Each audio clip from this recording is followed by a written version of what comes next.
আসসালামু আলাইকুম রহমতুল্লাহ। আমি মোহাম্মদ শহীদুল ইসলাম, লালমনিরহাট কালীগঞ্জ উপজেলা থেকে। আমি গর্বের সহিত youth career and development organization YCDO এর একজন ইউথ লিডার হিসাবে নিযুক্ত হলাম। আমি প্রতিজ্ঞা করছি যে আমার উপজেলার যুব সমাজের দক্ষতা উন্নয়ন, কর্মসংস্থান সৃষ্টি এবং সচেতনতা বৃদ্ধির জন্য আন্তরিকভাবে কাজ করে যাব। YCDO এর সকল কার্যক্রম যেমন career awareness, empire development, job fair এবং উন্নয়নমূলক কার্যক্রমে আমি আমার সক্রিয় ভূমিকা রাখব।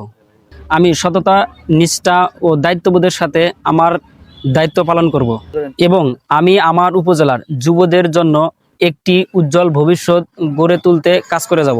একসাথে আমরা গড়ে তুলব দক্ষ, সচেতন ও স্বনির্ভর যুব সমাজ। ধন্যবাদ YCDO।